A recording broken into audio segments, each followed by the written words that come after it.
अब शांति चाहता था और जंगल के सभी जानवरों को खुश देखना चाहता था।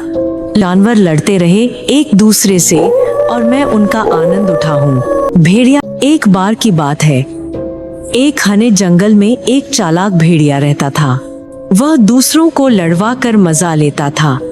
उसकी सबसे बड़ी चाल ये थी, बांटो और राज करो।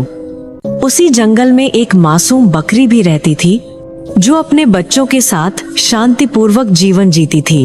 और उसी जंगल में था एक बूढ़ा मगर समझदार शेर, जंगल का राजा, जो अब शांति चाहता था और जंगल के सभी जानवरों को खुश देखना चाहता था। लेकिन भेड़िया नहीं चाहता था कि जंगल में शांति रहे। भेड़िया चाहता था कि जंगल के जानवर लड़ते रहे एक दूसरे से और मैं उनका आनंद उठाऊं। भेड़िया ने एक योजना बनाई। जंगल के जानवरों को लड़वाने के लिए वो चुपके से बकरी के पास गया और बोला, बकरी बहन, सुना है शेर अब बूढ़ा हो गया है और वह कहीं आता जाता भी नहीं है। क्यों ना तुम जंगल की रानी बन जाओ। भेड़िए की यह बात सुनकर बकरी डर गई। नहीं नहीं भेड़िया भाई, मैं तो बस अपने बच्चों के साथ रहना चाहती हूँ। बकरी की बात सुनकर भेड़िया जंगल की ओर चल दिया और उसने सोचा, यह बकरी तो बहुत सीधी सादी है, इसका फायदा उठाया जाए। उसने एक शैतानी योजना बनाई। भेड़िया सोच रहा होता है, उधर से चतुर लोमड़ी भेड़िए के पास आती है। भेड़िया उससे कहता है, अरे लोमड़ी बहन, तुम तो पूरे जंगल में सबसे चतुर मानी जाती हो। मुझे तो लगता है अगर शेर के बाद कोई जंगल संभाल सकता है तो वो तुम ही हो। मगर अफसोस, शेर तो बकरी को रानी बनाना चाहता है। लोमड़ी चौंकती है। क्या बकरी? वो तो बस अपने बच्चों में ही लगी रहती है। भेड़िया झट से कहता है, बस यही तो मैं भी कहता हूँ, जंगल की भलाई के लिए ये ठीक नहीं। तुम चाहो तो शेर से बात कर सकती हो, समझाओ उसे कि जंगल किसी मासूम के हाथों में नहीं सौंपा जा सकता। अगर तुम रानी बनो तो जंगल और भी सुरक्षित रहेगा। लोमड़ी भेड़िए की बातों में आ जाती है और सोचने लगती है, शायद भेड़िया सही कह रहा है।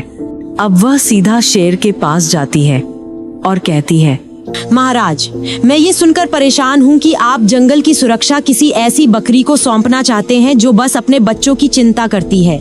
अगर आप चाहें तो मैं आपकी मदद कर सकती हूँ जंगल को संभालने में। लोमड़ी की यह बात सुनकर शेर को गुस्सा आ गया और वह बोला, आखिरकार चतुर लोमड़ी, यह सब तुमसे किसने कहा? लोमड़ी डरते हुए बोली, महाराज, ये बात मुझे रास्ते में भेड़िए भाई ने बताई थी। सुनो चतुर लोमड़ी, उस बकरी को मेरे पास बुला के लाओ। बकरी डरते हुए आई और बोली, महाराज, मैंने ऐसा कुछ नहीं कहा, मैं तो बस शांति चाहती हूँ। शेर समझ गया, ये सब भेड़िए की चाल है। शेर ने एक योजना बनाई। अगले दिन शेर ने जंगल के सभी जानवरों को बुलाया और एक सभा की और शेर गुस्से में, आज से जंगल में सबसे चालाक नहीं, सबसे ईमानदार जानवर की चलेगी और सबसे पहले हमें उन लोगों को पहचानना है जो दूसरों को तोड़ते हैं। शेर की यह बात सुनकर भेड़िया डर गया। सारे जानवर अब उसकी ओर देखने लगे। बकरी ने आगे आकर सच बताया सबके सामने, बिना डरे। महाराज, भेड़िया भाई मेरे पास आए थे और उन्होंने कहा था शेर अब बूढ़ा हो गया है, तुम्हें रानी बना चाहिए। मैंने उनसे कुछ नहीं कहा, मैं तो सिर्फ जंगल में शांति चाहती हूँ। अब भेड़िए की सच्चाई सबके सामने आ गई। शेर खान ने उसे जंगल से बाहर निकाल दिया। शेर ने बकरी से कहा, तुम सच्ची बहादुर हो, जंगल को तुम्हारी जरूरत है।